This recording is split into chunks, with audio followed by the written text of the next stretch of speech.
Yo, SojuTalk Nation! On this week's episode, we'll be covering fuego releases from NCT127, VICTON, and ITZY. We'll also be cooking up some spicy news coverage, including Road to Kingdom confirmed, CJENM parts ways with Jellyfish, and continued COVID-19 coronavirus coverage. So prepare your body, kick it with Bruce Lee, because I just want to be me. Hit me with that intro!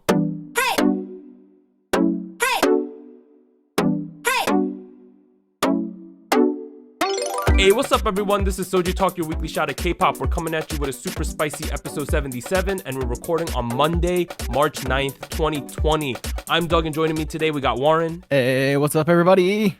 And Anita. Hello. And as a quick reminder, check us out on iTunes, Spotify, or your favorite podcast platform. Sub to the SojuTalk YouTube channel. Join the SojuTalk Discord and be a part of the SojuTalk Nation. Links down below. We don't have many announcements this week, but if you would like to support SojuTalk, links to our Patreon and PayPal are also down below. So shout out to the SojuTalk Nation. What's up? Yes. What's up? All right, that was like the quickest intro we've had in like 8 episodes. Let's just get into the big new releases. There are 3 I'm gonna consider pretty big to massive releases, somewhere in the middle of there. So back on March 6th, Friday, we had NCT127 with Kick It. And then today, Monday, March 9th, we had VICTON with, I wrote the wrong song name here. So Warren, help me find that name while I look that up. Howling. Yeah. I wrote the wrong thing. And then we also had ITZY with Wannabe. But let's start at the top with NCT127, Kick It. So they are from SM Entertainment. They debuted in 2016. Their last 3 songs were Highway to Heaven, Superhuman, Simon Says. They have 8 music show wins so far, which is a lower number than I thought initially. But I did look it up like 3 times. And the last thing is this mini album, I believe, NCT #127 Neozone topped iTunes album charts in 33 countries. First of all, Anita, do you know if it's a mini album or a full album? It's a full album. It's a full album. Oh, it's a full length. Okay, I apologize for that. But I'm going to let Anita give her take on NCT127's Kick It first this week. So hit us with that take. Okay, so I'm going to go kind of like chronological order to my reaction to the song. And I feel like I'm not alone in this, but from the beginning, I felt like it was very, very intense. I felt very attacked. aggressive. Yeah. Also, it wasn't there for very long, but there's like these scenes of like these like silver CGI figures, like Yeah. they're like Yes. punching. That was really scary. I don't know why they included that in there. I feel like it was not necessary. I feel like that was my least favorite part of the whole video. That small amount of, I don't know what is it, CGI stuff that happened there. But aside from that, I think I didn't expect this particular sound for the title track because a lot of the teasers and track videos that they released before it were very mellow and not at all in line with this concept for Kick It. Like I would say most of them are more on the ballad side, I would say. Yeah, you've been describing like the teasers and the progress of the pre-release of this song for the past couple weeks. And when I listened to this song, I was like, this is not what she said. Like I was very confused. Yeah, I feel like that also, for me, it added to that element of surprise or like just disorientation when the song started, because it was not the sound that I was expecting at all. But I think it has like it's good points and bad points. I think for me, I really liked the stuff that happened in the verses, like the melody, more of the vocals came through, and I kind of wish the chorus had more of that. So I feel like I didn't realize I was listening to the chorus when the song started, because they started with the chorus. And I kind of feel like, I kind of wish they had built up on it a little bit more so that it would feel more distinguishable and not too repetitive. But I think that's just my opinion. For me, what I really liked about the music video was the dance. So I feel like in comparison to other dances that NCT127 has done in the past, it's not super complicated. It's not something like completely out there, but I think it really complements the song and the vibe it has, because it's very, very trendy. Like a lot of the moves that you see are like yep, that's popular right now, very hip, and it kind of supports the whole message of the song itself.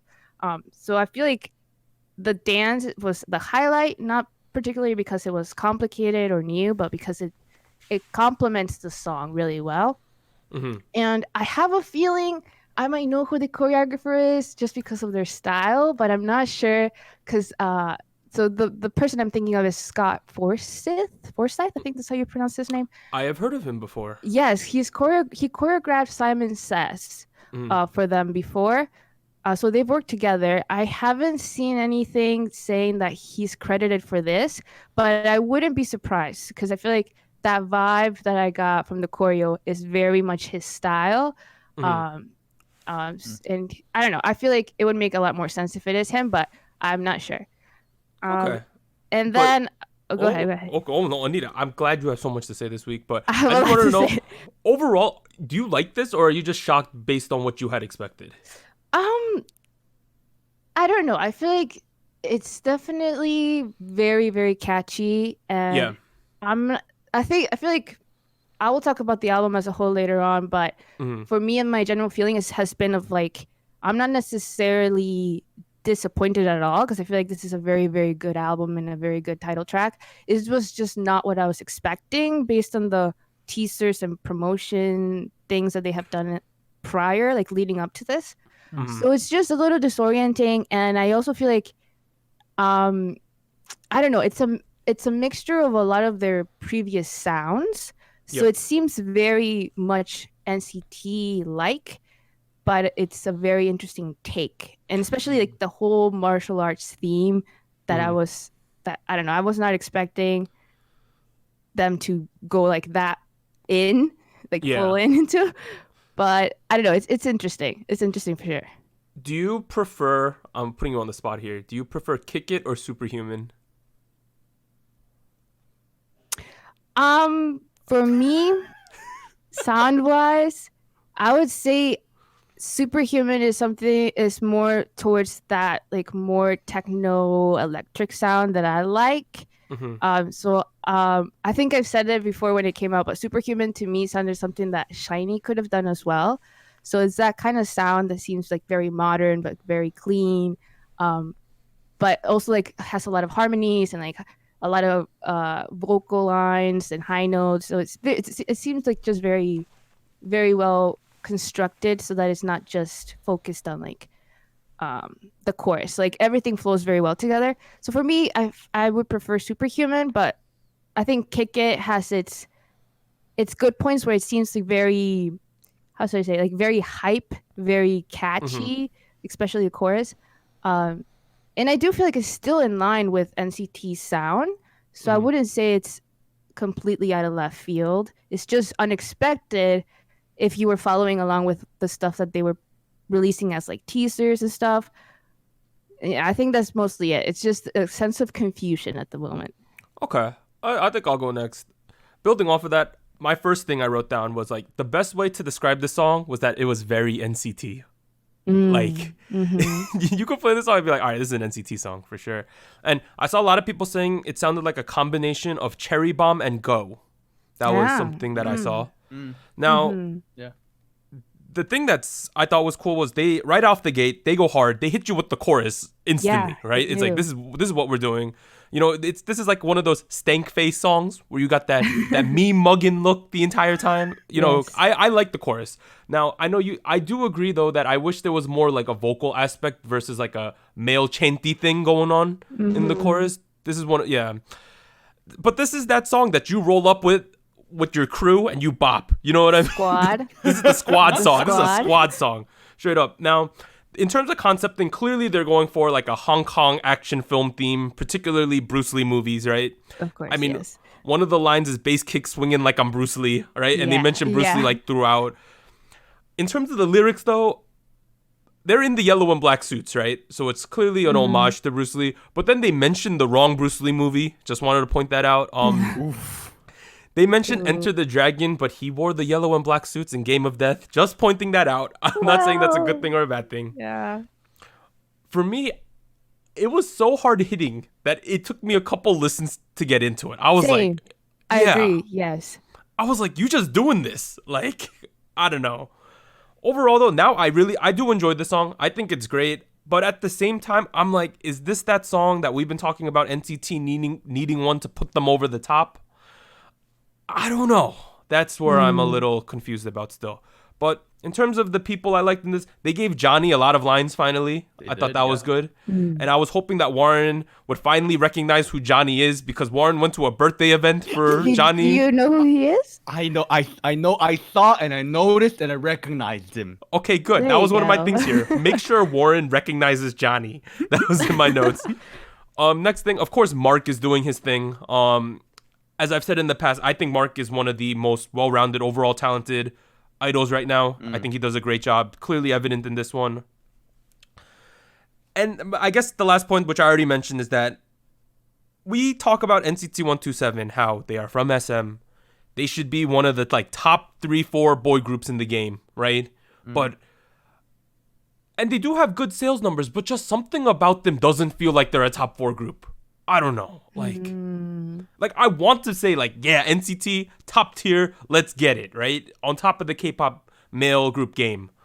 But at the same time, something about it for me, I'm just like, they just need one more little step up. But those are my overall takes. I do enjoy Kick It. I think it's a great song, but as I mentioned twice already, is this the top tier song? I don't know. Now to you, Warren. Yeah, I mean, I generally agree with a lot of things you guys said.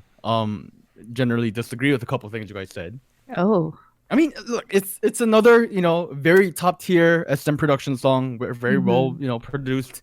There's some recognizable bass, but that's cool. It's very on point. And Anita said a lot along the lines of this sounding like an NCT song. It's unexpected because of the teasers. Yeah. But it's it still sounds like an NCT song. I beg to differ. I don't think this is a song that I was expecting in terms of their discography, because from regular to what is after regular, and then Simon Says, and then Superhuman to Highway to Heaven, there was always that they've been doing this one kind of futuristic peak electronic sound for a while. That's true. Right? They people have been saying they do noise music. That's one way to word it. And they kind of threw that out the window here. I mean, it still does have that bam, bam, bam, bam, bam sound, but it's not the kind of complex EDM instruments going on here. It's a lot of it's actually a lot of simple trap, and it does remind me a lot of Cherry Bomb, and that the songs earlier in their career. I agree. Yeah. In both a good way and a bad way. So in terms of their career progress, this also feels, I would say, kind of out of place. Besides that, song's great. I think I still like it. It's for sure. Just not expected. The rap is dope. Mark always kills it. Mark is one of the only rappers that I'm confident when we review an NCT song, Warren's gonna be like, this is good, if not great, every single time Mark has rapped on anything. Mark has never let me down in terms of his verses or rap abilities. I would go back, listen to his verse, and genuinely, when it was transitioning from Mark to Taeyong, that was Taeyong, right? Yes. Yeah. I wish that the verse was longer. I wish that I had a full 16 or 24 bar, because I know that he could have done so much more. Not a fan of Taeyong, but that's okay. He has his own. I mean, he looks like an anime anti-hero sort of protagonist looking guy. Yeah. That's just his look. You know what I'm saying, right? That's his look. The angsty emo look. Yeah, that's exactly him. He could be in an anime. Just throwing that out there. But I mean, it's not the sound I expected, but the energy. That energy. I don't know, man. Yeah. That it's unforgettable energy, and it's very rare for me to say energy in K-pop, discussions, because when you look at a lot of songs, a lot of energy feels like an image, like a construed marketing, which is fine. Right. It feels fabricated. It feels like it's made for the song, which is fine. Everyone in the industry does that. And here it's so convincing, and I get dragged in, And I'm like, oh, Bruce Lee. Bruce Lee. This is like if this was at a concert, this would be so hype, right? This is the perfect like hype song at a concert. Like, Oh my goodness. yes. I Oh, know man. him. Even the melodic parts, right?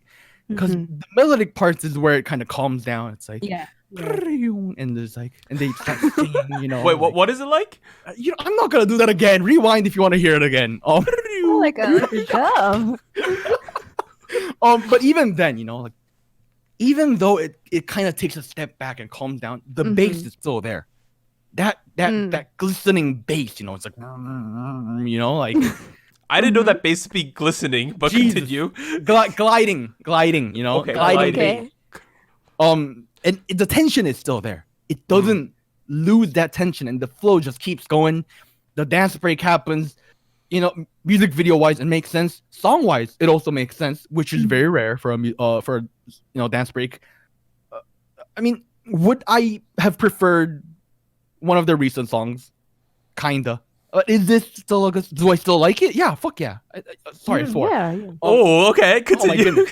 I liked it. That's what I'm trying to get. That's how at, much he likes it. He That's cursed. that's how you know. That's how that's how you can tell, because I liked it so much. We're family friendly content. All right. I'll wrap this one up. Yeah, Is this certified spicy? I would say so. I would say so.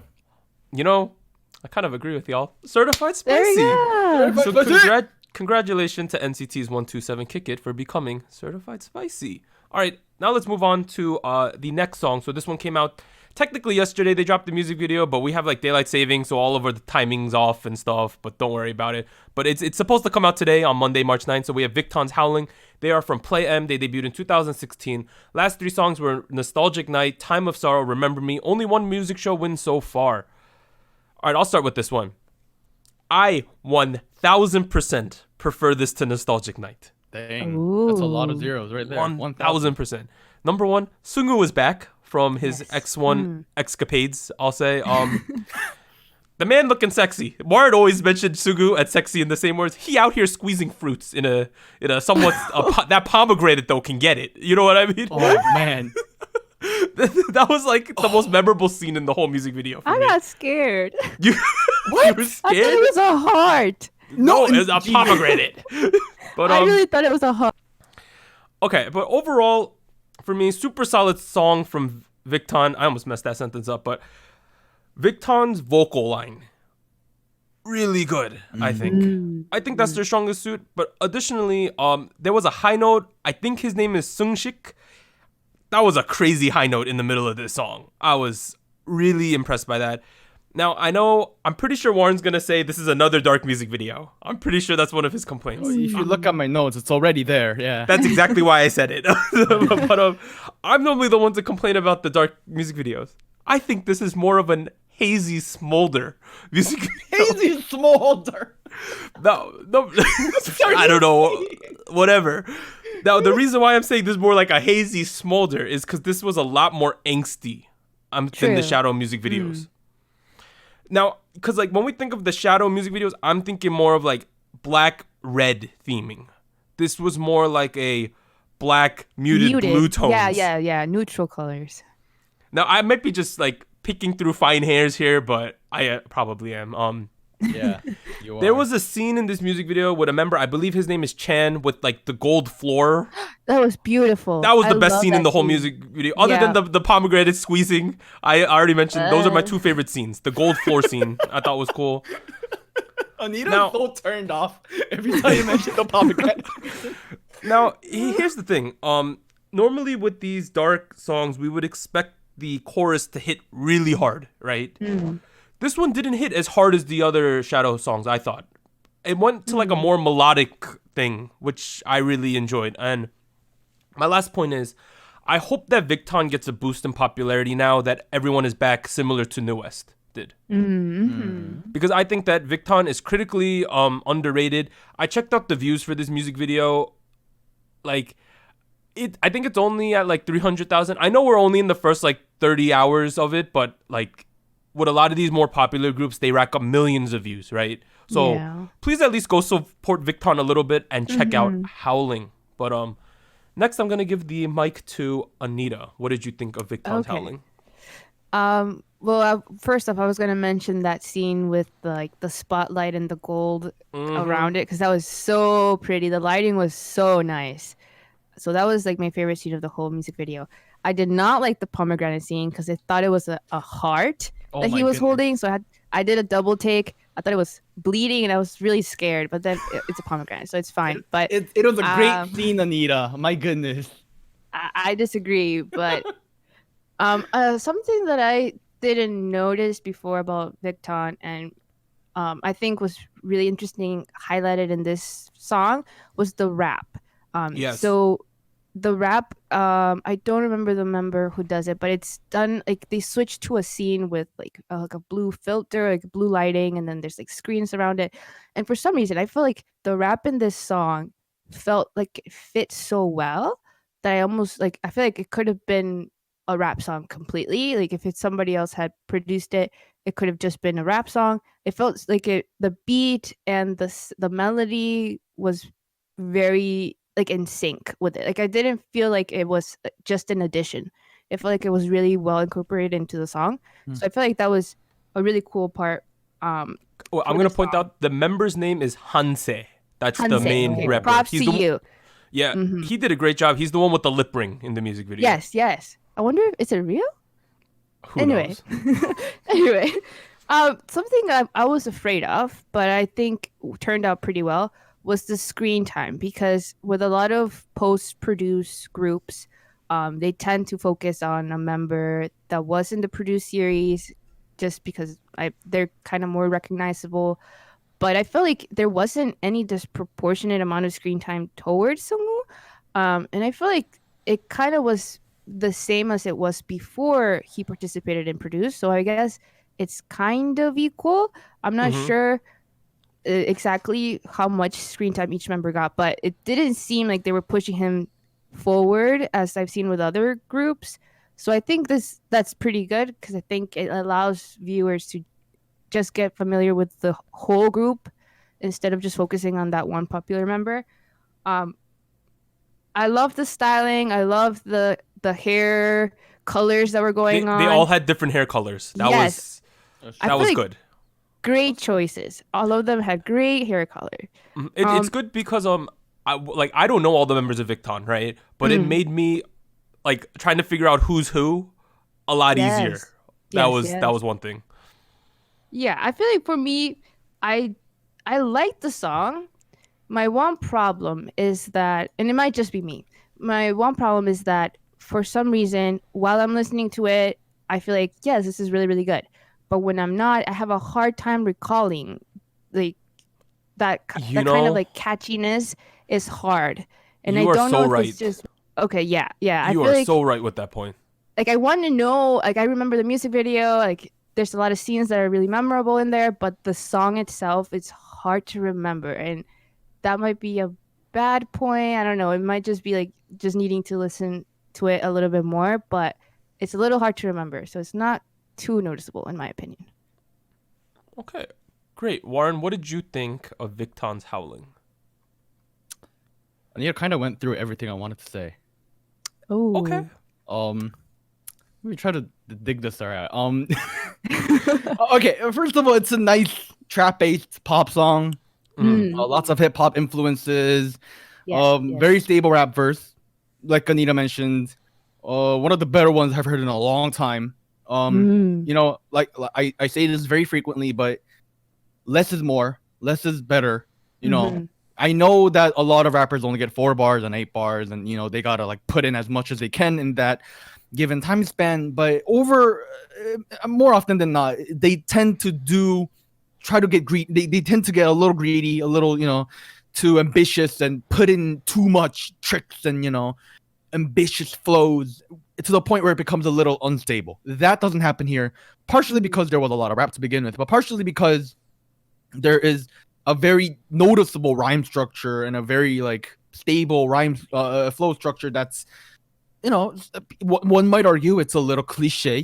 There's a moment where there's triplets going on, but at the same time, that kind of thing is popular because it works really well. And again, here works really well. Very it plays a very nice role in the song where it, it's not just juxtaposed in just for the sake of it. It's there, makes sense, good stuff. That being said, like Doug kind of touched upon earlier, I feel like it's another one of those concept songs, dark. I would characterize this concept always as dark, angsty. Bro, this is a hazy smolder. What you talking about, fam? Hazy smolder. Hazy smolder. I call BS on hazy smolder. Hey, no, this is okay. dark and angsty. Always has been dark and angsty. I mean, with everything mentioned, it's a good song. It's a nice song. Problem is, like Anita kind of mentioned, it's very predictable. It's very safe. It does everything well, but it's kind of forgettable because there's so many other songs that have done similar things already. And yeah, this song does them in different combinations, but that doesn't really make it, super memorable, if you will. Which is fine. It's fine. But do I think this is the one that'll let everybody know how sexy Seungwoo is? No. Hey. No, I don't think so. What a sexy man. If I had to pick, I agree with you too. I 100% agree with you. If I had to pick my favorite male idol in the game right now, Seungwoo? Man, this I don't know what it is. I don't know what it is. I mean, you got a bro crush. It's fine, Yeah, everybody has a bro crush. Man, okay, he's my oppa crush. That's what it is. You want to be squished like that pomegranate. I see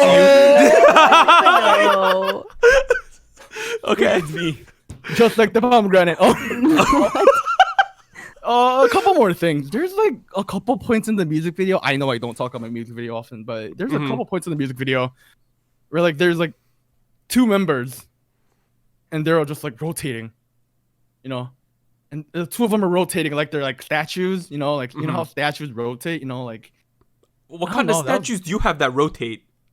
No, like it's like a film cliche kind of thing. You like, okay, I know what you mean. Like like the thinking man or something, and it's like rotating and like. Did that take you out of the music video? Yeah, it kind of felt out of place. It's okay though. That's personal taste. Here's the thing. Overall, good song, good comeback. Is it the one that's gonna push them above the stars? I don't think so. Man. Good stuff though. I dig it. Diggity dig. Good stuff. Awesome. All right, now let's move on to our last release from this week. So ITZY's Wannabe. So ITZY is from JYP. They debuted last year in 2019. They only have 2 A-tracks so far, ITZY and Dala Dala, but an incredible 21 music show win so far.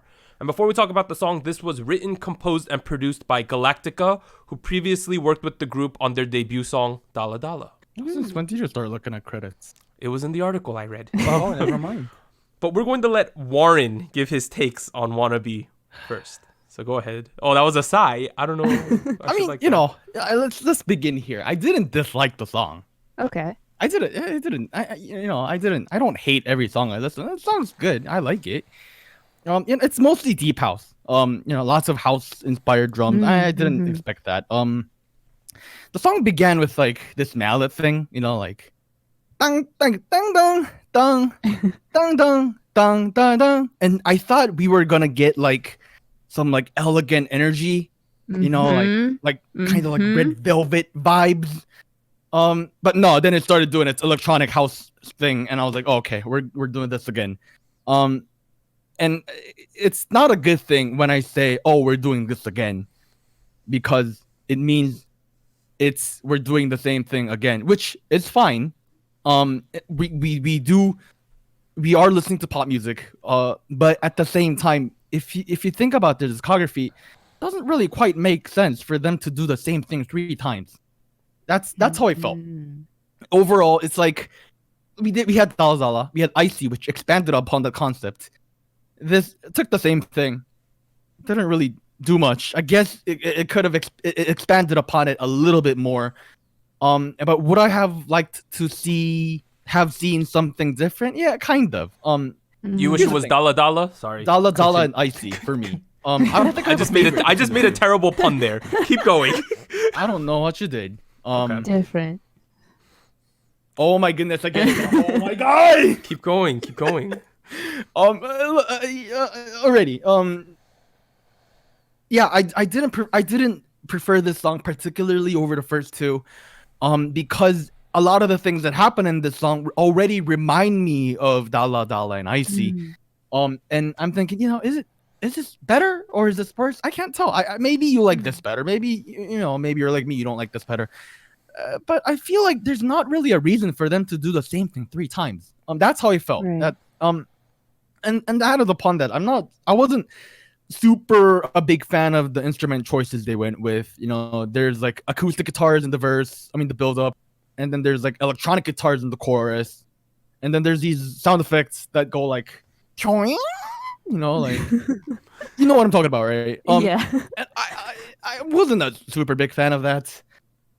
It kind of felt like it was reaching in too many directions. And whereas Dala Dala and ITZY had like a good way to wrap everything together, this song didn't really do that for me. Which it's fine. A lot of it comes down to personal preference at this level. Because I can't say this song is better than the other first 2 songs they had, but simply largely because they've had a similar concept already twice. I can't forget about Dala Dala and ITZY. And after watching the video like 3-4 times, I just I'm looking back and I'm like, is this, do I actually like this? Would I say as an artist this is progress, or is this walking in the same place? I would have to go with the latter of the two. Music video had some cool moments. When Yujin was like cutting her hair, and then it cuts to her with short hair. I'm like, yo, like that was like a dope moment. Here's the thing though. I get the message. All right. The message is, it's been driven home. They're not like other people. They're like, oh, you can't tell me what to do. Like I'm just me. I can't. I'm different. Okay. Not. The thing is, at this point, I'm thinking like, are you though? Oh. Are you? Because it almost feels kind of like a trope, like a cliche for them to be like, I'm different. Bro, you bugging so hard It right now. feels almost stereotypical for them to say, I'm different, because we've had so many people, including them, already come out with songs where they're like, I'm different. Society can't tell me otherwise. And it's like, okay, I get the message. Same thing over and over again.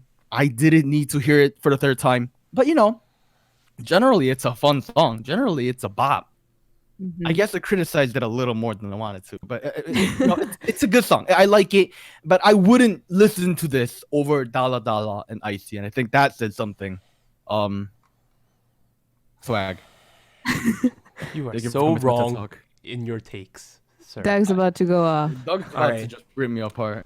So, I go to bed every night doing the iPad, chilling, doing the iPad. Sometimes when I'm about to fall asleep, it hits me in the face, and I'm like, it's time to go to bed now. It's clearly I'm asleep. I woke up this morning.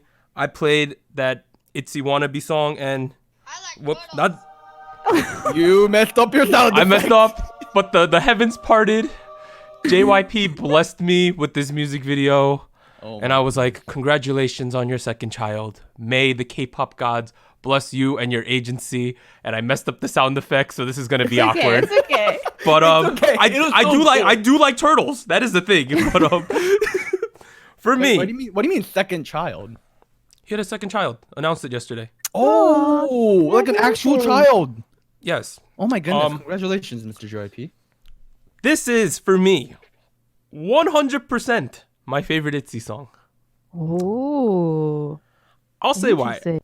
I was kind of on that train with a lot of people that before I listened to the previous songs, ITZY, Dala Dala a bunch of times, I was like, this is kind of loud and I don't get what's going on.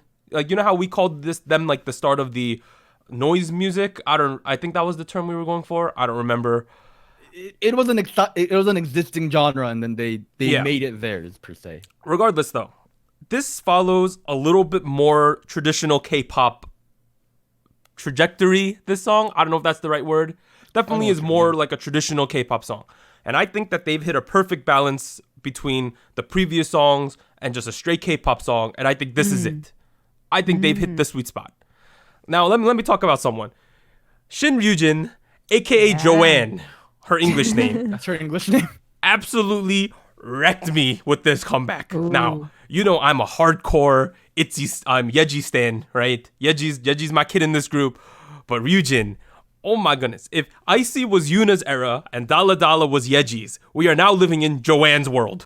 You know, that haircutting scene, it gave me flashbacks to the movie G.I. Jane. It gave me some flashbacks to the Korean movie Ajashi, that type of thing. Yeah. When you looking in the mirror in the bathroom and you cut your hair, it symbolizes some change going on. Wait, what, Warren? Oh, okay. He's mimicking himself cutting his hair. I was confused. 아저씨, you know. Like... As I've said in the past, I think that Yujin and Yeji are the hard carries of the group. I'm not going to say that they're like significantly better than everyone else, but I think they're the two that stick out a lot in terms of just like K-pop ability. I don't know if that's a term as well. That being said, I think everyone's doing a great job, and I think that ITZY really proved to me over and over again that you do not need to have 1 million members in order to have a good group. Yes. I think having 5 members is the strongest aspect of ITZY and their branding. The two things in this, let me talk about the music video real quick. Leah's pants with the frills. I don't know what that is. Additionally, like, Chaeryeong and the drone storyline was kind of weird to me. Now, Yeah, it was interesting. it seems to me in the music video, Yujin, Yeji, and Yuna kind of had more definitive like scenes and storylines as to what was going on. And with Leah, they were like, all right, you're in this like European dining room type thing. You're gonna all of a sudden stand on the table, and then I think she had like a 1-person pillow fight or something. I don't remember completely. And then it's like with Chaeryeong, you're in this like clothing factory / giant laundromat looking thing, and then you're getting chased by drones, but then you get confidence, you can stare them down and they go away. I don't really know what they were going for with those scenes, personally. Who knows? Cool, you know. I think, did you mention it, Warren, that the dance break didn't super fit this song? Did I? I know it was in my notes. I know you mentioned. I know it was in your notes with the VICTON song, not the VICTON song, the NCT song. That was in. Oh, we lost Anita. Oh, real no. quick. But we'll take a break in 3, 2, 1. We're back. We're like 10 minutes into the future. Anita went full robot, and then something happened. But we're back now. I think I was talking about the dance break, which I was going to say I really enjoyed. You know, overall, my whole point, Joanne has been killing it this comeback. I agree. And I saw someone in a Discord write that ITZY's lyrics pretty much their lyrics sound like confidence boosting for teens. you know, I kind of agree with that. It's like if we think of the messaging, Dala Dala is sort of like saying I'm different because Dala, you know what I mean? ITZY was sort of like a confidence booster, and then Wannabe's like I'm myself, like that's just who I am. I kind of agree with Warren though that they are kind of similar, but I mean that's just what they're going for ever since pre-debut. That's been the messaging. Do you have anything to say about that? I mean, here's the thing. I don't see a super big need to rehash the same message over and over again. I mean, there's like 1 million messages they could have gone after, personally. And they chose, to me, it feels like 3 very similar themes. And, you know, I wouldn't have minded something else. This could have done it for you, but like, for me, well, here's the thing. I don't really look into the messaging of songs either. So. I mean, they kind of stick out a bit because there's not a lot of groups that do these kind of messages, especially in the girl group scene. Well, up until recently there wasn't. Now everyone seems to be doing them. and I feel like it's a little overplayed. You're overplayed, sir. Jesus but Christ, Lord. I'm gonna end on a take. I'm not going to explain the take. For me, ITZY is now 100% a top tier girl group. That's the first take. The second take might be even spicier. I think that there are 5 girl groups that have clearly separated themselves from the pack, but I'm not going to name them. But ITZY is one of them. I agree with the second take. I don't agree with the first take. Well, that's all I'm going to say. Okay. But I will now give the mic over to Anita. What did you think of ITZY's Wannabe? Okay. To me, this song is kind of conflicting because I really, really like most of it. But there's the chorus that takes me out of it for some reason. And I think I was listening to it a couple of times, and I feel like what it is that it reminds me of Blackpink's As If It's Your Last. Mm-hmm. Something about the melody reminds me of the chorus of that song. And to be honest, I'm not a huge fan of that song. And it might just be that, like, that similarity is kind of throwing me off. And I also feel like, I think Warren kind of mentioned this, where like there's a sort of build up in the verses and the bridge where it seems like it's very, very kind of not necessarily dark, but more like cool. And then when it gets to the chorus, it kind of goes up and it seems like more cheery, like more poppy. And it's not bad. It's just that for some reason it felt like it's shifted and I wasn't expecting it to go up. I feel like it was going to just go more into that cool vibe, like more intense.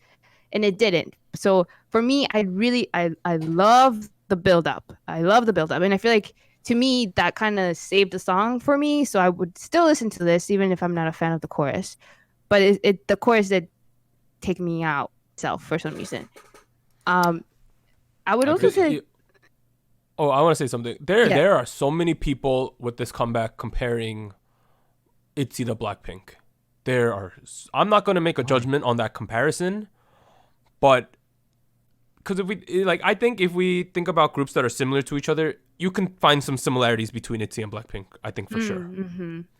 Now the arguments people are making is that like ITZY surpassing them not because they're better, but because of frequency of comebacks. That's the argument. Mm-hmm. And the other point that they're making is now they have about the equal amount of songs. Well, wasn't that one of the mentioned takes on our Discord from like I think KME?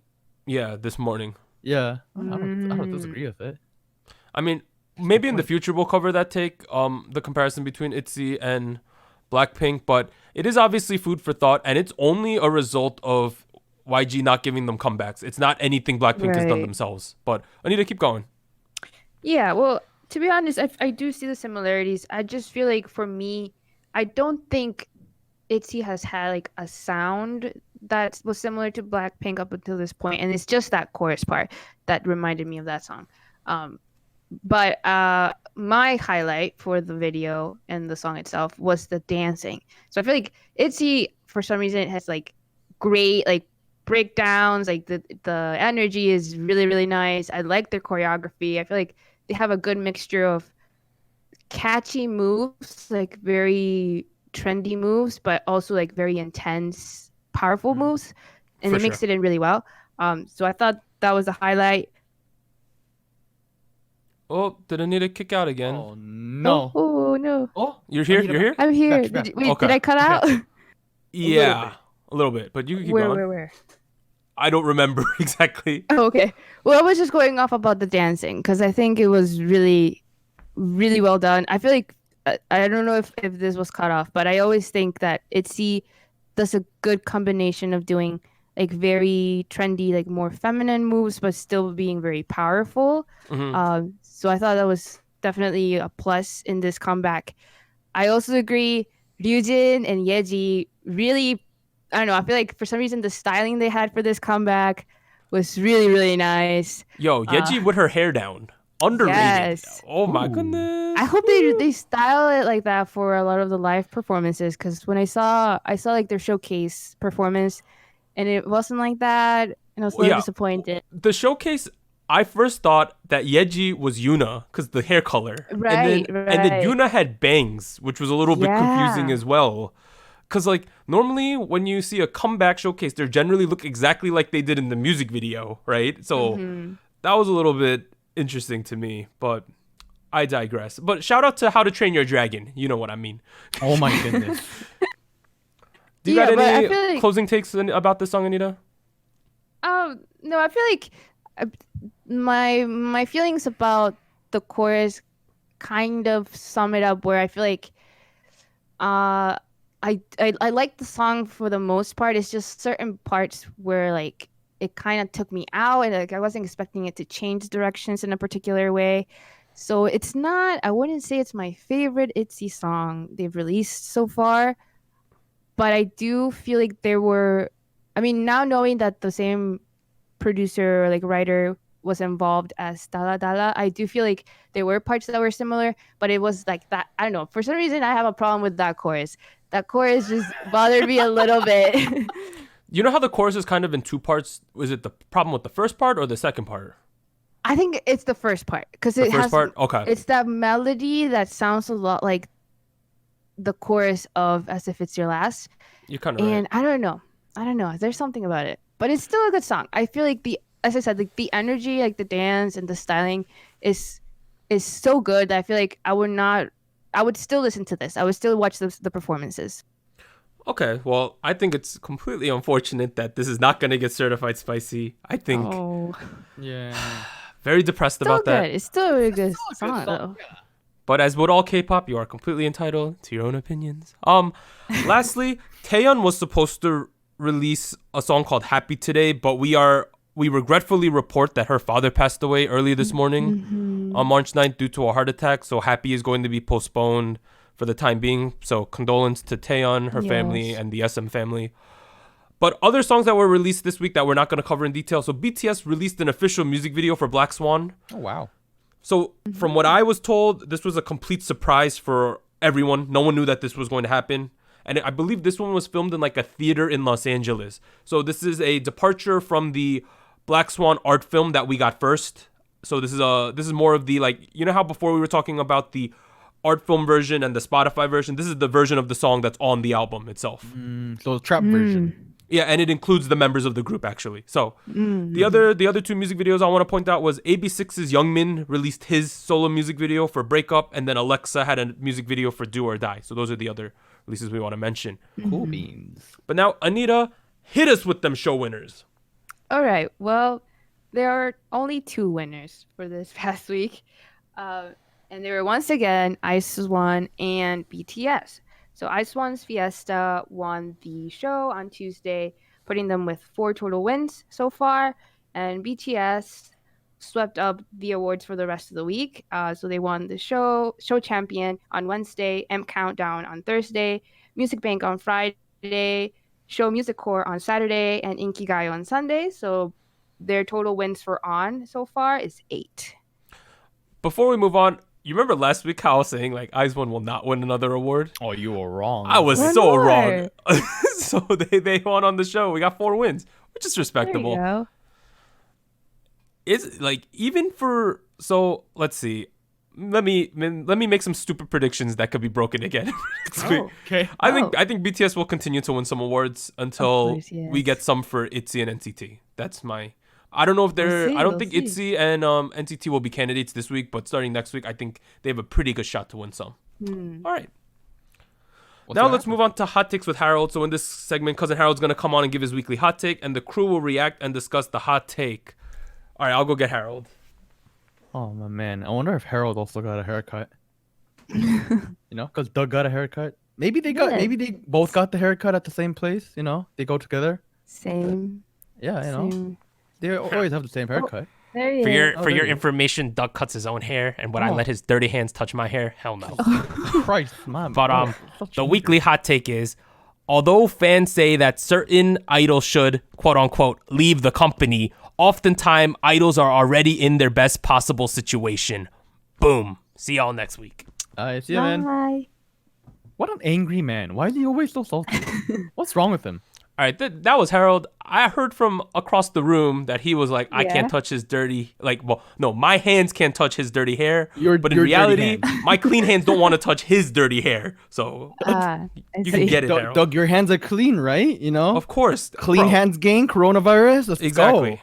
go. But in terms of the weekly hot take for this week, although fans say certain idols should leave the company, oftentimes idols are already in their best possible situation. So I think what Harold means by this hot take is that, you know, when like the company does something to piss you off of the idol group you like, and you're like, man, I wish they could just leave that company, right? I think this hot take is saying sometimes the grass is not always greener on the other side, meaning that a lot of the times idols are already in their best situation, and if they left the company, it's just going to be like worse. I mean, you know, we look at the grass on the other side and we think it's greener. Is it actually greener though? That's the discussion for today. That's the discussion. All right. Let's just go around the room. Do you agree or disagree with this? I'm like 80% agree with this. 80. What about you, Warren? Man, I don't know. I feel like leaving would not be a bad option, actually.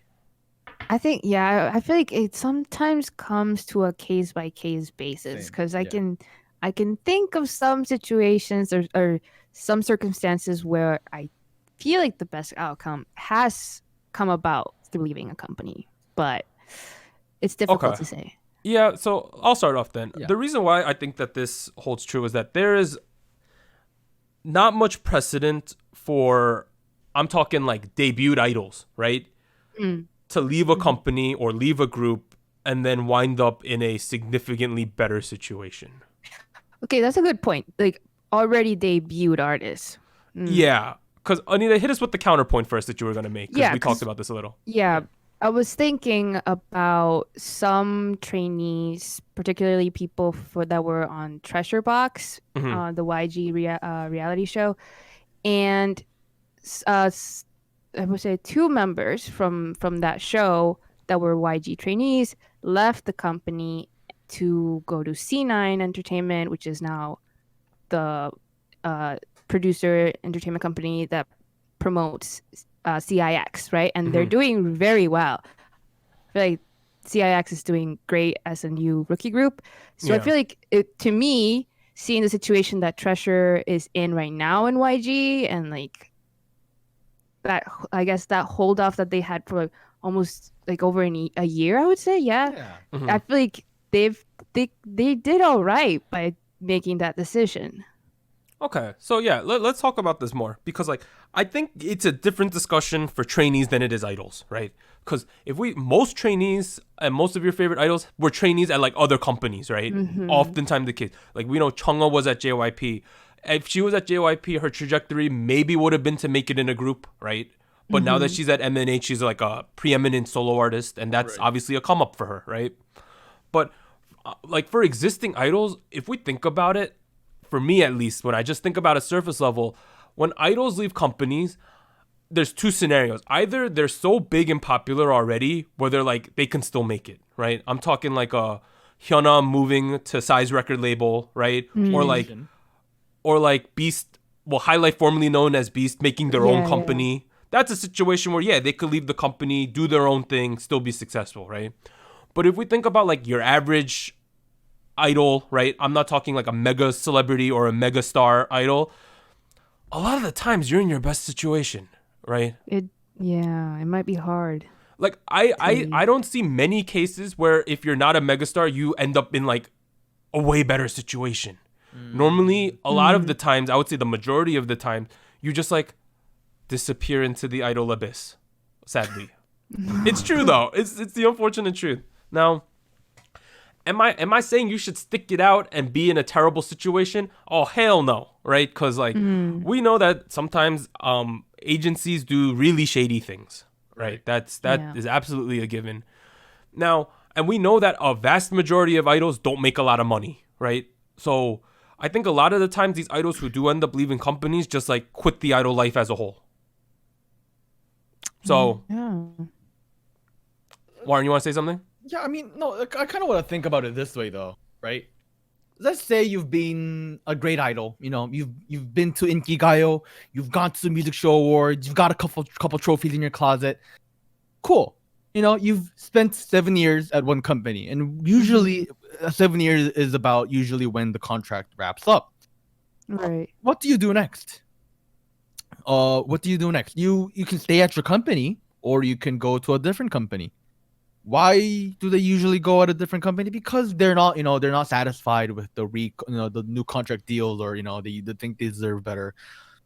And there hasn't been that much of a case where that turns out to be a good choice. There have been good choices, along with what Doug mentioned. The biggest one that I can think of is Hunmi, right? Yeah, for sure. Oh yeah. Hyuna, before she was in Cube, before she was in P Nation, she was in Yeah. Cube. Before she was in Cube, she was in JYP. That's true. She was literally in Wonder Girls. Yeah. Yep. For her, going to Cube was the best choice she ever made in her entire career, right? Mm-hmm. Same as Hunmi. If she had stayed at JYP forever, we would never have gotten Kashina. Where would while it's rare, I do feel like when timing is right, when you didn't become super famous in your previous company, I do think it's a risky, but maybe a possibly well-paying move to go to a different company. That's what I think. Yeah, but I think your scenario is very limited. You said like win a couple music shows, have a 7-year career. That's already I'm saying that if you did that, you should probably stay where you are. okay. Yeah. Yeah, but if you haven't, like Hyuna, maybe. Yeah, but I feel like she's the vast exception to the rule. Like, you know how sometimes we see kids leave companies and things happen, right? Right. Or we see groups that aren't doing well, right? And we're like, they should leave the company. It's like, in my perspective, it's like if we're not in a good company, we're in just an average run-of-the-mill company, right? Mid-tier or lower. And obviously we're pissed because, like, as a fan, I'm pissed because this group I like isn't doing that well, right? Mm-hmm. And then I say, like, they should leave the company. If they leave the company, what are they gonna do? Go to a different mid-tier company. Here's the thing. There's no company that's perfect. There's no company that's perfect. Let's be honest with ourselves. Is there any company where we have been like, this company does everything right? No. Grass is always greener on the other side. That being said, it might be a little greener in reality than what we have right now. There might be more benefits than the take backs. I mean, here's the thing. It's like, I can see there being an argument for individuals leaving and for groups leaving because no one ever wants to re-debut something that wasn't their own project. Do you know what I'm saying there? Like, would Hinapia's company taken all the Priston girls and say, we're going to repackage this and do it? No. Everyone wants, when they pick up talent that's already debuted, they want to make it their own. They don't want to just do what they're doing like someone else did. Right, because right. No. There's a certain ownership that companies like to feel with their product, right? Yes. I think maybe you can make this argument for like, I think you can make the counter argument for an individual, but like for a company, for a group, just know that if you're saying a group should leave the company, you're pretty much saying it's over.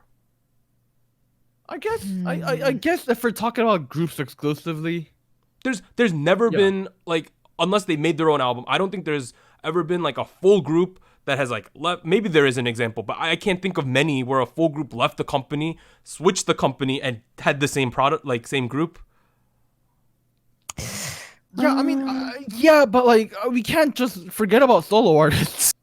I'm just saying like, I don't a lot of the times when I see online, it's not people saying that X idol should leave the group. They're always saying this company treats this group terribly. Right. For example, like people say that Jellyfish is treating Gugudan terribly, right? Right. Gugudan should like leave Jellyfish. If Gugudan left Jellyfish, there is no more Gugudan. I feel like oftentimes it's harder to relocate that amount of people together. It's just not going to like, happen. Right. It's very difficult, I would say, yeah. Anil, what do you feel about this? Okay, I think for me, with this particular take, I think it kind of comes to circumstance. So it's kind of 50-50 if you will have a success rate, if you leave the company or not. And I agree with that, because I feel like the more people that are involved with this move, the more difficult it is to have it be a good thing, if that makes sense. So I feel like it really comes up to circumstance, and I feel like as fans, as people that are not in the meeting room with the contracts and all that, it's kind of hard to compare if it is a good thing to move or not, because at the end of the day, we don't really know what they're negotiating and if it's truly the best thing for everyone. Yeah, I guess just for me, it's like, by saying an idol should leave the company, right? It's like presenting the problem but not the solution. Yeah. It's like an easy way out. Yeah. Yeah, because it's easy to say leave the company, but it's like they leave the company. All right, let's say for some reason you have like abilities to make that happen, right? And they leave the company. It's like, what now? Like the K-pop is a business at the end of the day, and K-pop runs on money. And who has money? Agencies, right? Agencies can produce music videos, songs, things like that. It's like, I just think sometimes, like, as I get it that there are terrible companies who take advantage of their idols and trainees, of course, but it's like, I don't want to. I have tried not to say that's a part of the game. You know what I'm saying? No, it's a bad part of the game. It's a bad part of the game. Let's give a high profile example. Somi, although she was in her trainee period, she was like half a trainee, half an idol, right? She was like half. I would consider her half at the time. She left JYP, went to YG Black Label, which everyone was like, oh man, this is like one of the few cases where it's probably like an equal level movement, right? Kinda, yeah. And then it's like she had that one song, the birthday song, right? And then kind of been it, right? Like, I know hindsight is 2020 on that, right? But in that high of a level, we're like, yo, Somi is probably at that point we were saying Somi is like the most valuable trainee in all of K-pop because of her popularity, name recognition and popularity. And it's like, she moved company because she obviously, we don't know the full circumstances, but she was assuming that the grass is greener, right? Right. And it hasn't been. So if we project that down to like a less popular idol or not in like a big company, it's like, what are they supposed to do then, right? The odds are very... It's even worse. Very slim. Now, that being said, she did move to YG. I know. You know, you can't forget about that part. It's YG. Yeah, but I do see your point, though. I do see your point. It's difficult to think of a perfect scenario where a group or an idol that's doing bad in a certain company is gonna go to a better company and do better. Like, because if we think about the K-pop landscape, right? There's like 6, 7, maybe maximum 8 companies that traditionally and repeatedly produce stars, I think right? you're pushing it a little bit, but yeah. What do you mean by that? I think there's like 3 max. Okay. Ooh. I was being generous there then. Okay. Yeah. There's like 3 to 4 companies that you know that the groups are gonna be successful, right? Other than that, it's sometimes hit or miss. We've had eras where a company's produced talent that's been very successful and popular, and another era that company just can't do it, right? Can't repeat what the magic. In my opinion, it's one of those scenarios that, like, if you're notable enough where we can say, like, they should leave the company because they've had some success, but it's not the same anymore, right? Or it's like leaving that kind of scenario, although they might not be getting comebacks and it might be a bit of a struggle, it's like, as I've always said, what else are you gonna do? But It's I don't know. gamble. Do you have any closing opinions on this, Anita? I just feel like going off of the examples that we name and like the top tier companies that have come up, I feel like it seems like it's always a gamble, honestly. Like it really is. It could go either way, and sometimes it goes really, really well. Like we've mentioned with some soloists, but a lot of the time it also doesn't go that well. So I don't know. I feel like it really does depend on the person and on the individual. So I feel like we as outsiders can say like, oh my gosh, they should totally leave. They will do so much better if they leave, but we can't be sure. Yeah, I think like Harold wanted to tell this take because it's like sometimes we just have these like knee-jerk reactions. We got to get them out of the company. You make want them them leave to the do company. well, yeah. But when you think about what that actually would entail, like, you gotta think Scary. about everything. What about you, Arn? I do feel like, with all that being said, I do agree with I do agree with everything we've said so far. In the case of trainees, it's gonna be a little different. For sure. Yes, Right? yes. Like if all those people in the basement, like Anita mentioned, and like how Jisoo, from JYP went to AOMG to become Sure, yes. golden. Mhm. Lehigh, potentially signing with AOMG. Who knows, right? Mhm. I feel like that. I guess Lehigh is not a trainee, but like those people in the trainee we've seen glimpses of. Mm. I feel like because their image hasn't been consumed yet, and like they haven't had that Yes. big like Yep. investment yet.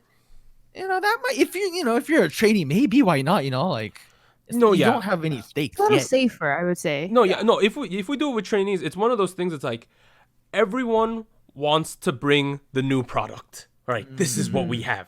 No one wants to be like, you saw this product over there. We bought it. Here it is again. You lose the new factor. You lose the freshness. You lose the clout. I mean, I think it's terrible we're talking about people and their freshness, but at the same time, it's like, you know what we mean, right? It's like, because once you debut in a company, you are associated with that act till the end of your your run in K-pop. You are clearly associated. Now, for some people like Hyuna, yeah, it might work, but for the vast majority, it's like, who knows what it's gonna happen? And obviously, it already took a lot to get you to debut once, right?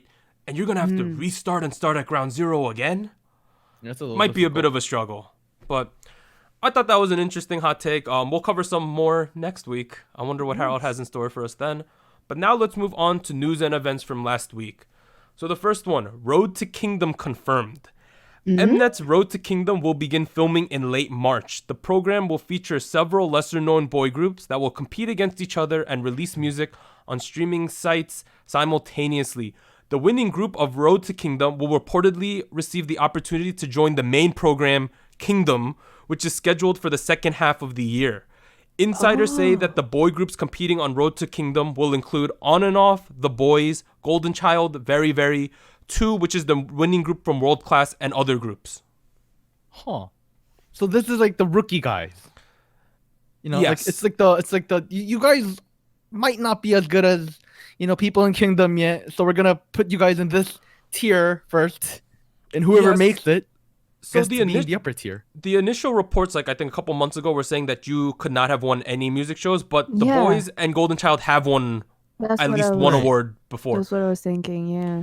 But I think they've still in like under 3 for both of those groups, so they are still on the come up, right? When I look at that list, On and Off, The Boys, Golden Child, Very Very 2, The Boys sticks out more than any group Yes. Right. by a lot. A little bit, yeah.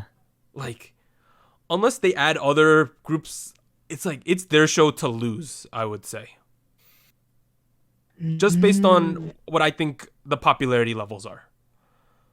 But- I mean, I guess in Korea their level of popularity isn't super notable yet, Mhm. Oh, okay. but still, it does feel a little. I might argue Golden Child is a little out of place here too. Right? They've been around for a couple years at this point. Yeah, they have. Yeah. I know. Anita, 'Cause Woolen. would you be excited about Very Very on this show? See, I'm all for it because I feel like Very Very would benefit from more exposure. Looking at this list, do I feel like it feels very equal, like based on like debut date and like relative popularity? I don't know if it's equal. I don't know if it's completely fair, but we'll I see. mean, to be fair, on Queendom, we had Mamamoo on there. Exactly, So which was iffy, I think, in my opinion, because I feel like, well, it's not rookie, like very, I don't know, under. Yeah, but then we had Pakbom on that show. yeah, that was That's- a strange move. I don't know. I'm still a little confused by the qualifications they go by to choose the Well, contestants, but at the end of the day, the Boys has less than 3 wins, so they are still like, it's not like they're a mega group by any stretch of the No. imagination. So, And if we think about it, number one, they have to agree to be on an Mnet competition show. So that's already cuts the field down a lot, right? Because a lot of companies probably want to avoid that. Right. And honestly, for a group like the boys being on the show, if they do well, it's clearly going to raise their stock a lot, right? And then they get to be on a second show. Let's say if it goes out how I think it might with the groups right now, if the boys win, right? Right. And then they go on Kingdom. Even if they just do okay on Kingdom, they've been on TV for 2 programs or on media. It's exposure. So much exposure for them. But I don't know. Like, I don't know who else we would add to this. I didn't think about that. But, like, the fact that this is happening, like, after all the Mnet stuff, I don't know. It just feels kind of dirty, right? I don't know. I mean, come on. Did we actually think Mnet's going to stop their idiocracy? No. Let's be honest. It's Mnet being Mnet, guys. I don't know if we'll cover this in the full length. Like, I don't know if we'll cover Road to Kingdom. We'll probably talk about Kingdom at some point, but it is interesting. Kingdom. Yeah, if these are the groups that are in Road to Kingdom, and like, you know how the big 3 companies probably won't send the group, right? Yeah. Like, who are we gonna get? Like, is Monster X gonna show up and just what if 17 shows up and just wins it? No, right? 17 BTS and the. Yeah, I don't know. It's just like, who else is gonna be on the show? No clue. But now let's move on. Another CJ thing. So CJ E&M parts way from Jellyfish. On March 6th, CJ E&M shared a public announcement that they had sold over 40,000 shares of Jellyfish Entertainment stock valued at 1.9 billion Korean won, which is around 1.6 million USD. The shares were acquired by Jellyfish's CEO Hwang, which increased his percent ownership from 51% to 73.5%. In 2017, CJ E&M became one of the major shareholders of Jellyfish, and it is believed that CEO Hwang had priority on the shares if CJ did sell them. So CJ in recent years has pursued a strategy of acquiring stakes in many entertainment agencies, including Highlight Records, Higher Music Records, AOMG, Amoeba Culture, and Jellyfish Entertainment. A similar sell-off did occur with Highlight Records a little more than a month ago, and Jellyfish Entertainment is home to groups such as VIX, Gugudan, and Very Very. Huh. Interesting. I mean, they lost a lot of money. You know, let's be real here.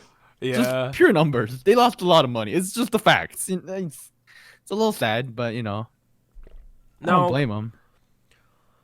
It wasn't clear in the articles if this was like Jellyfish being like, we don't want to be associated with you, let us buy the stock back, or if it was CJ being like, we're going to cut our losses here and we don't want to be associated with you anymore, right? That's true, yeah.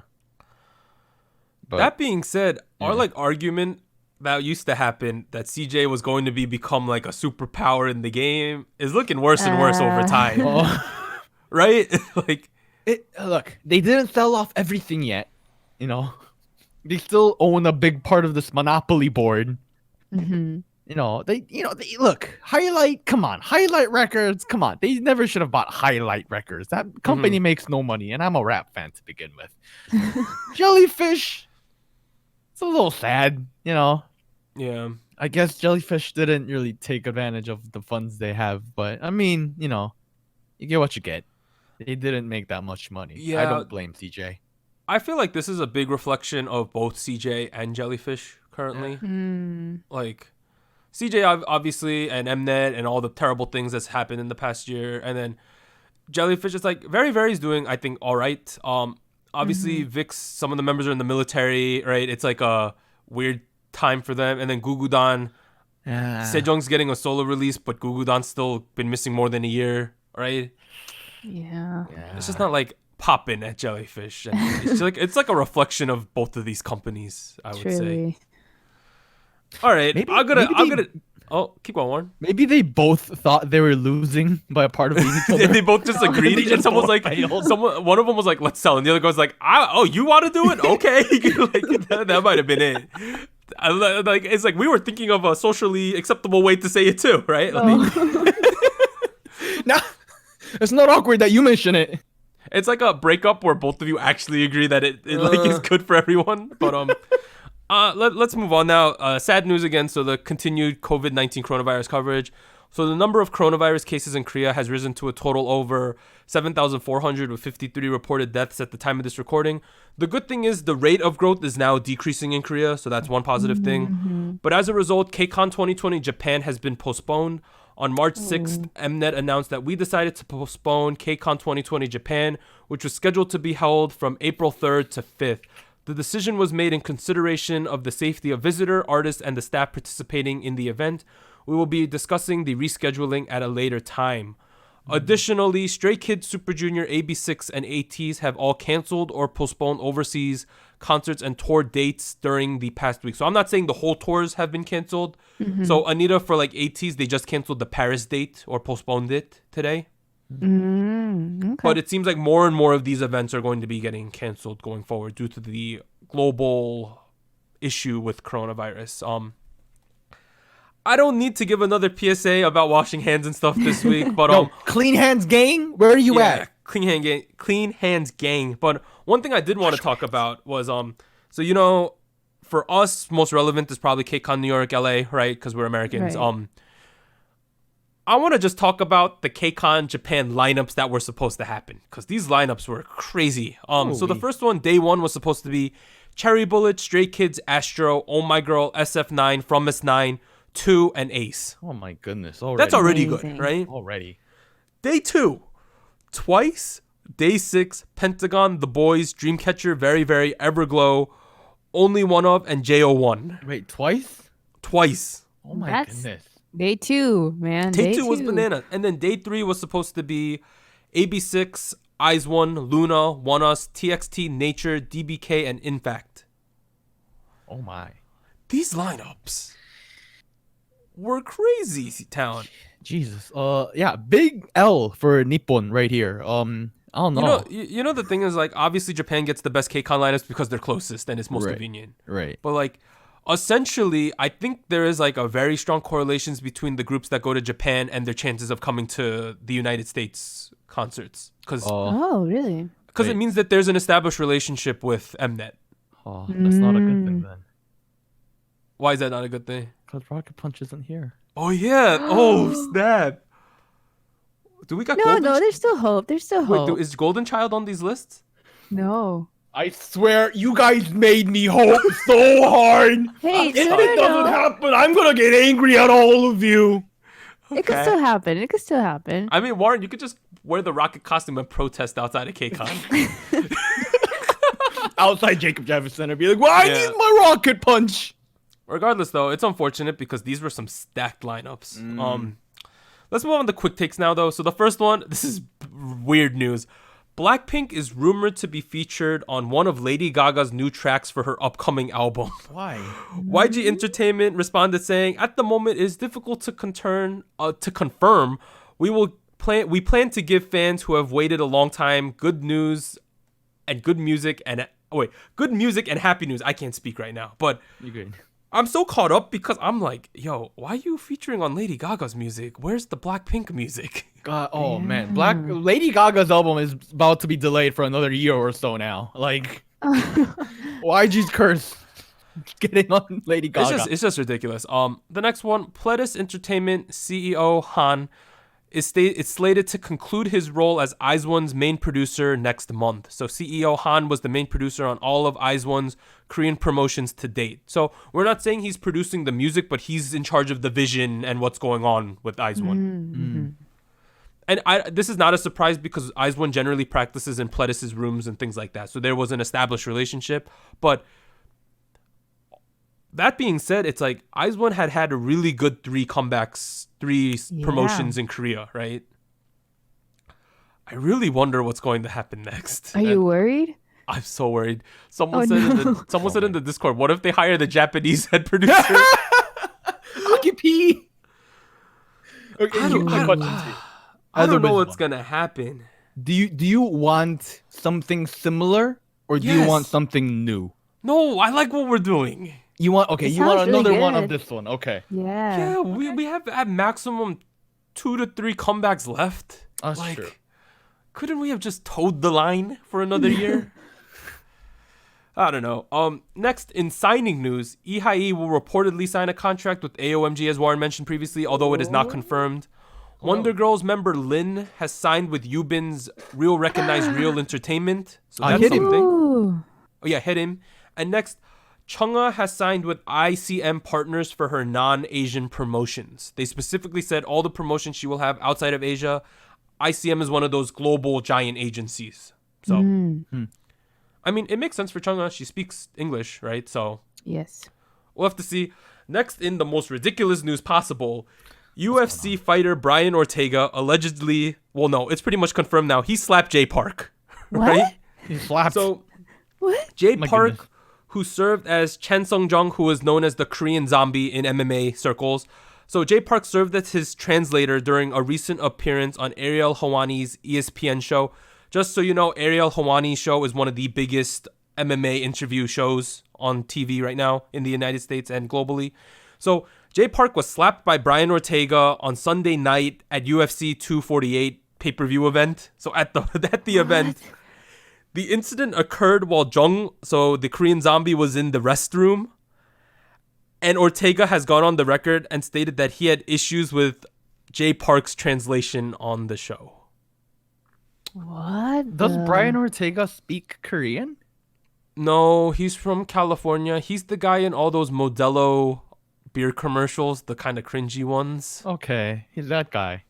So Chen Sun-jung, the connection to Jay Park is he is in AOMG. Right. An MMA fighter is yes in Jay Park's record label, right? So interesting. Yeah, it's a little weird, but I mean, they're fine with it. But how does a non-Korean speaking individual have problems with Korean translations? No. He was saying, like, Korean Zombie and Jay Park went on Ariel Hawani's show in America. Right. And he was the one translating. Jay And I Park think- translated, right? Yes, yeah. And I think that Ortega is saying, yo, Jay Park make me look like a beep, beep, beep, beep on that show, right? But- So, Wow. I don't know. I'm making a big devil's advocate reach there, right? That's what's Yeah, going yeah, on, yeah. though. The Regardless, logic though, here, though, is very interesting. What a stupid look for Brian Ortega. Like, I used to like Brian Ortega as an MMA fighter. I thought he was like a good fighter, right? Because I'm into some MMA stuff. But to slap a translator and after the zombie is in the bathroom is such a bad look, right? Man, yeah, I thought MMA fighters are all like, in your face and like very like. It would have been one thing if he slapped the zombie, right? Because it's like Yeah, MMA fighter yeah. having beef with an MMA fighter. But to slap Jay Park? Like, What did Jay Park do to you? yo, you know what's the funny thing? Jay Park replied, he's like, I'm fine. I ain't gonna sue someone with less money than me. Oh, God. That's what he said on the record. He's yeah. too big for this. He's too big. I don't know. Maybe this is a big act to gain like viewership for the fight they're gonna. So they're scheduled to fight in the future. The Zombie and Brian Ortega. Look, I would like to see Jay Park and Brian Ortega fight. No, Jay Park would get his butt kicked. Oh, would he? terribly. Okay, never mind. I mean, it's an MMA fighter versus not an MMA fighter. I mean, Jay Park's pretty like fit, like. Brian Ortega's ranked like 3 in the world in his weight division. Okay, never mind. Yeah. Next one. IU returns as the face of Chamisul Soju. So IU was previously associated as a brand ambassador for the company from 2014 to 18, and she is the first person to be rehired in that position. It's kind of weird because it's like Chamisul went with Irene for the past like 2 years, right? Right, yes. And now they're back to IU. I don't know what that means, but it is a thing. Who knows? Who knows? Lastly, Seungri enlisted in the military today on Monday 9th. There was no press for this and very few fans there from what I understand. And his case is expected to be transferred to military court, so it is still ongoing. Big oof. But that covers all the news. Warren, hit us with them comebacks and releases. Oh man. Next week, we're not gonna have any big comebacks. But worry not. We will have something for the nation next week. We'll see what it is. But in other confirmed comeback news, we have Kim Sejong on March 17th, Kang Daniel on March 24th, Ong Seungwoo on March 25th, Suho from EXO. Yes, solo debut. Oh shoot. Oh, Suho on March 30th, Alexa again on April 1st, Yep. and 2 on April 1st with their debut. Swag swag. Yeah, we don't root. There's no like. There are a couple comebacks. Maybe we'll consider covering them briefly, but if not, we'll have something. Don't We'll worry. figure something out. We'll talk about it after we record this. But all right, we're at State of the Nation. On the Discord this past week, we assembled a giant playlist of B tracks, right? Oh yeah. Because I Yes. call myself stupidly the A-track assassin, right? That's like my fake title. It's a Yes. dumb title. But we compiled a list of B tracks, and I listened to all of them. I think there was like 42 or something. It was like Goodness. one go as well, yeah. The two B tracks that I liked the best were Dreamcatcher's Mayday and BTS's Dang. Yo, it's like friendship over with blood, sweat, and tears. Dang is now my best friend. Interesting. Just wanted to throw that out there. The other thing I've been listening to lately is Dreamcatcher's Endless Night, which is their Japanese release they had, I think, last week. Really good song. Go check it out. In other K-pop type things, it's like I'm gonna talk about my IZ*ONE albums real quick. Let me rant about this. Oh yeah. Oh man. So I bought the 3 copies of IZ*ONE. There's like a white one, a pink one, and an orange one, right? For Bloom Eyes. When you open the album up, it's like a frame concept thing going on, right? You open Right. it up, there's supposed to be a picture of of one of the kids, right? 2 of them, I got Hitomi and Yujin, which is great because they're in my top 3, right? Super excited about that. Hitomi's my number 1. We got her. I was excited about that. I opened the white album. There's no goddamn thing in it. Like, Oh no. that's a gigantic L. I could have potentially complained to the company, but like I ordered it on Gmarket Global, and like returning it and getting a new album and talking to a Korean seller seemed like a big hassle. I offered to help. Yeah, but I took this as an opportunity to go on eBay and buy the one that I wanted.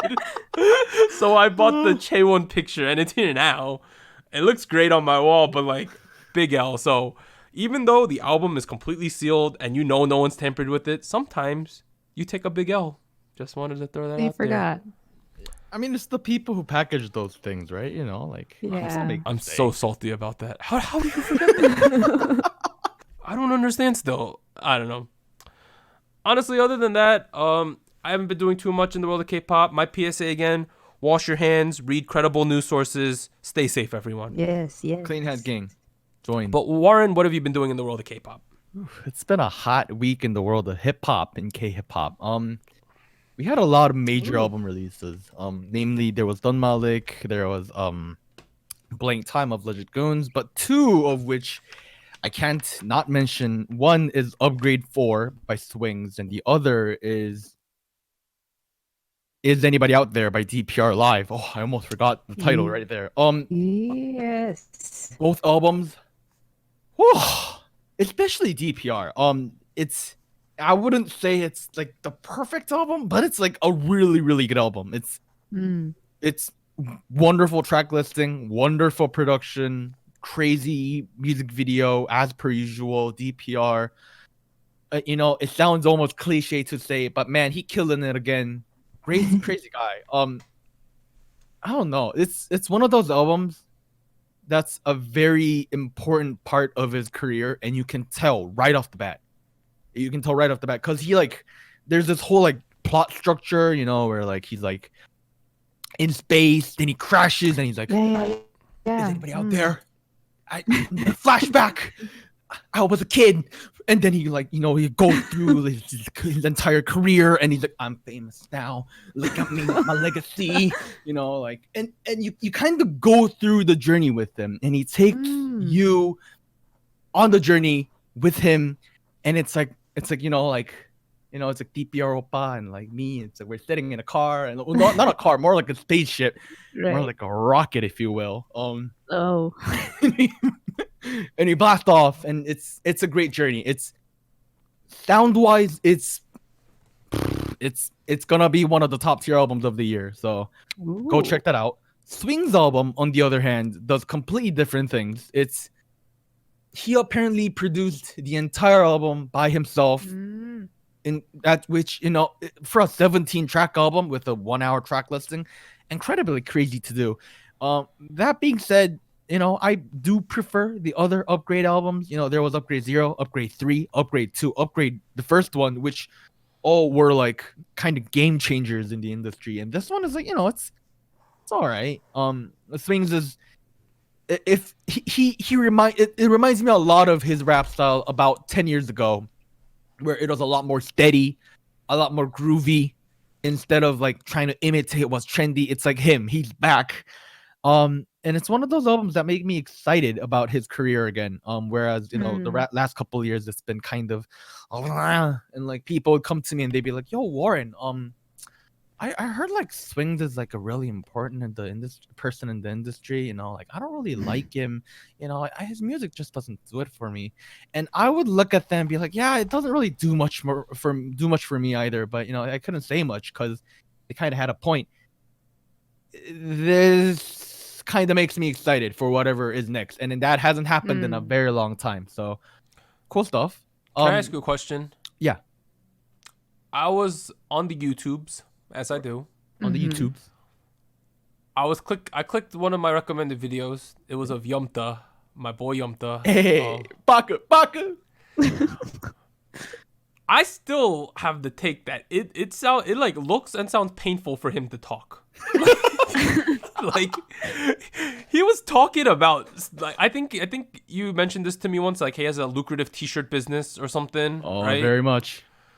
And like he was, I think, just flexing about the money he's gained from the t-shirt business, I believe. He bought a Bentley by selling t-shirts. Regardless, that man, is he an alien? The way he talks, like I have no clue what, like I know my Korean's bad, right? But I could generally understand what people are saying. I have no clue what that guy is saying. He has a very interesting, like a very interesting accent and speech. That being said, I almost forgot. Korean Hip Hop Awards happened last Wednesday, so a week ago from the day of release. He got Artist of the Year. Really? Wow. Artist of the Year. He has literally changed the game. It's incredible. He has become a one of a kind. He makes great music. He has been influential, not only in the industry, not only in the hip hop scene, but with like general population as well. It's he's a guy. That being said, kind of going off of that, Rookie Artist of the Year was Ash Island. You know, crazy man. Album of the Year was Kung by C-Jam. I've mentioned this album like every month. Go check it out. Great album. Track of the Year was Meteor by Seungwoo. Okay. Ah. I don't listen to rap, right? I love that song. It's a great song. We have a playlist that we play on the Discord. Like we sometimes just have this playlist of 2020 songs on loop. I think it is the only hip hop song that I've like just added intentionally. It's a great song. That says something.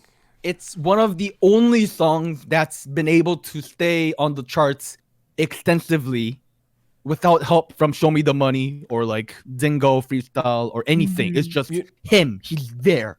I'm like a sort of an anti-auto-tune person.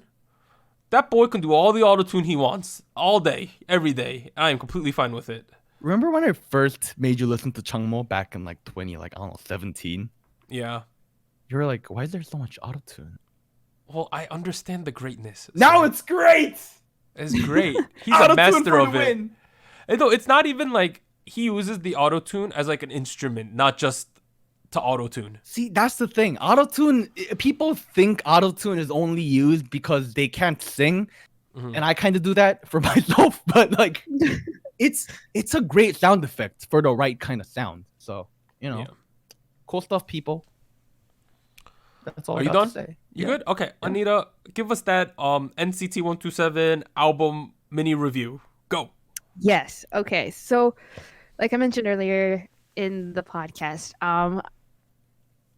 I was looking forward to this particular album because it did tease like this retro vibe, 90s, 80s sound and like concept, which they haven't really done before. And from visually, it looked really interesting. They released like mini track videos for every song, which was something really cool that they did. And I mean, from that point on, I kind of realized, okay, it's not exactly like full on 90s and 80s. So I was a little hesitant. I feel like, okay, I might be a little disappointed here. But after going through the whole album, I do feel like there is an essence of a retro 90s, 80s feel, sound to it. But the way it was interpreted in this album was really interesting because I feel like it's kind of like a take in the 90s sound, but made it into a very modern sound as well. Oh yeah. It's really, really cool. And I feel like on my first listen, when I saw like the mini album, the mini track videos, I kind of feel like, oh, I don't know. I feel like I might have expected this to be one thing, and now I'm gonna be disappointed because it's not. But after surpassing that, I feel like the album as a whole is really good. I feel like my only complaint has been that I could listen to this album without skipping any tracks, but I don't know if there is one particular song that I love. Oh, okay. That's fair. You know, so I feel like as a whole, I feel like, yes, this is very, very good. But is there one track that I feel like, oh my God, this is definitely the one that I feel like I would recommend like 100%, say like, this is definitive of this album? I don't know. I don't know if I have found one yet. I feel like the biggest contender, the one that I've listened to the most has actually been a ballad, like kind of like a take on an R&B retro ballad called White Knight. And the reason I feel like I'm going to blame it on this is the fact that Kenzie, one of my favorite writer producers that has worked with SM, is also working on this track. I don't know, it's really, really nice. I feel like the R&B pop ballad sound is really well done without sounding old-fashioned, if that makes sense. I feel like it's not copying what was done in the 90s, but it's kind of taking a new interpretation of it. So I feel like it's really nice. So you remember back, I don't know if you remember, but during like around New Year's, Christmas, we had a bunch of winter ballads, right? Yes. I believe it was the NCT one that I said was my favorite, if I remember correctly. NCT had a winter ballad? Yes. Is it NCTU?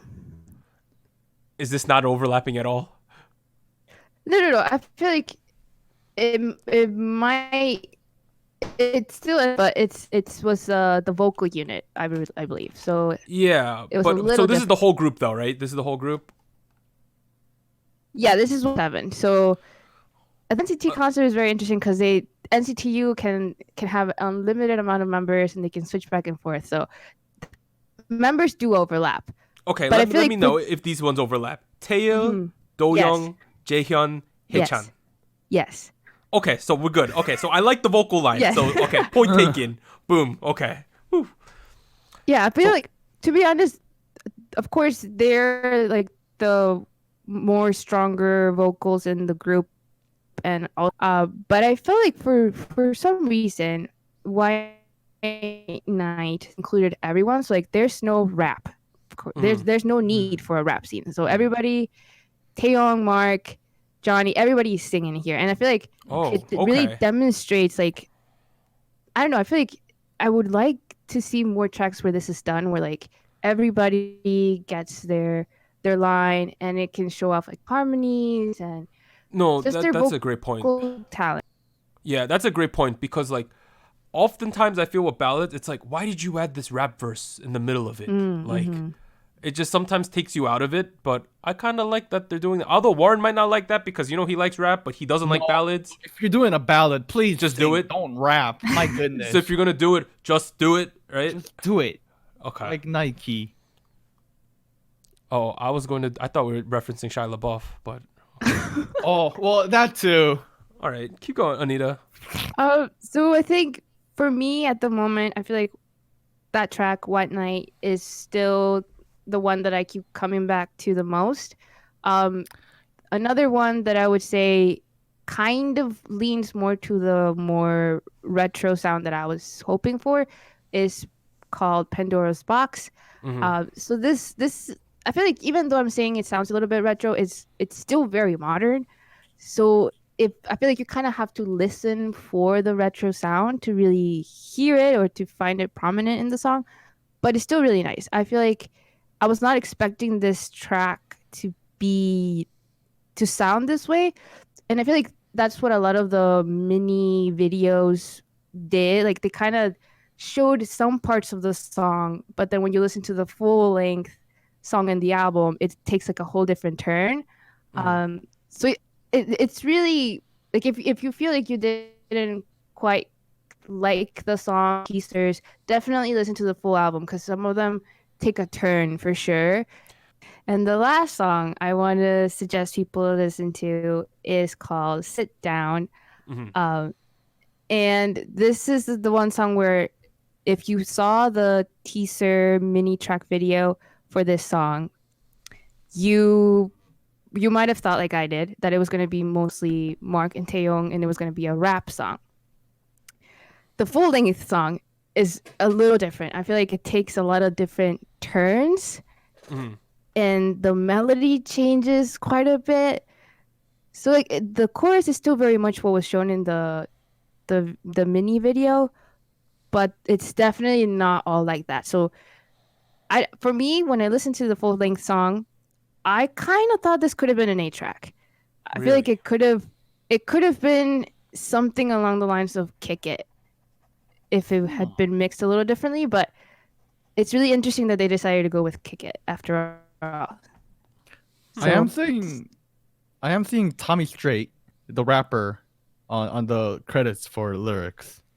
So you can kind of imagine, Yeah, so very interesting stuff. So as far as like producers, I mentioned Kenzie, LDN Noise also featured in this album.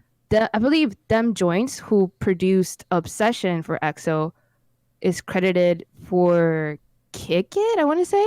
Yep, you were right. I think it was Kick It. Yeah. Yeah, so it's very interesting sounds. I have a question. You know how you said the teasers were different than Kick It? Does Kick It still feel like does it feel out of place in this album or does it still work? See, well, when I compare it to Sit Down, I guess not entirely because of the structure of the song. Okay. But purely on I would say it. Hello? Oh no, you're good. You're good. You said purely on sound, right? Yeah, purely on sound. I would say it does feel a little out there. Okay. Well, that makes sense. But overall, good album, I gave Anita? a quick listen to Sit Down because Anita was lagging out for a bit. Right? Oh, my. No, that was your... No, we thought you were going to keep talking. Oh, no, everything froze for a second. Oh, my goodness. Oh, you're good. No, it was you who messed up. Oh, my goodness, I swear. Okay, Sit Down. I gave it a quick listen because Anita was bugging out for a second. Yes. It's one of those bangers. It is. It's one of those it's in the club bangers. Oh. Yeah. That's all I wanted to say. Okay. So overall, Anita, great album? Yes. Definitely check it out. Okay, so that wraps up State of the Nation. I just want to mention something that I forgot to mention at the front, but last week we talked about reaching 1,000 subscribers, right? Yes. And I'm pretty sure I mentioned that we now, I don't know if I mentioned this specifically, but y'all know the next step is to get partnered with YouTube, which is a process in itself. We thought that it was going to take like 2 to 3 months and maybe multiple tries because of our content. I don't know. But good news, it took like 5 days. Yo, we partnered with YouTube now. Hey. Thank you for subscribing. Cool beans. I'm sorry if you might have to watch like 1 or 2 ads on our videos going forward. But you got to think almost everyone on YouTube has ads. But we promise we'll make the content even better. I don't know. I mean, if you don't want to go through the Put that ad blocker on, right? Yeah, put the ad blocker on, guys. I have ad blocker on everything too, so I I But don't just if you know- want to support, Just know that it's a way to support the podcast, but we are by no stretch of the imagination ever gonna make a lot of money off of YouTube ads. I'll throw this out there. The first 24 hours, I was like, Warren, how much ad money are we going to get? Right? I think it was 11 cents. that's okay. I mean, I'm not complaining. I'm just saying, like, it's funny, right? Like the thing is, we hear YouTubers always talk about the adpocalypse and like, you're gonna get no money from ads. They really don't make a lot of money. They're not lying, right? Bro, excuse me, I made 11 cents. That's enough to get me like. I think it's so little they wouldn't even let us cash out 11 cents if we wanted to. Probably not. But I just thought that was funny. So just know we are not getting rich off of this. It is still a hobby, all that good stuff, right? Like, it's just kind of funny, isn't it? I was like, I was like, guess how much we made? Warren's like, 70 cents? And I was like, 11. I was like, you texted me and you sounded so excited. I was like, oh man, maybe you made more than I thought. And they said 11 cents. I was like, oh, okay. Yeah, but you should just know that SojuTalk for the time being will 100% be a hobby, because if we tried to live off of the YouTube money, we'd be living in a cardboard box somewhere. just wanted to throw that out there. But once again, thank you to the nation for getting us to this point, because we can't do it without you, obviously. But I think that wraps up this episode of SojuTalk, episode 77. On our end, our back end, this has been a difficult episode to make. Lots of technical difficulties today. We've had about 7 technical difficulties up until this point. No, Anita, you're not the only one. I'm responsible for half of those. Hopefully, it's not too obvious. But if any of this episode was a little bit choppy or didn't make sense on like pacing or something, we apologize. We'll try to figure some things out. Hey, there's always an episode 78.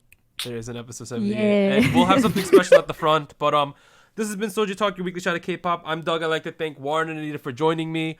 We'll see y'all next week when we review no new big songs, but we'll have something fun for you. Bye. Bye-bye.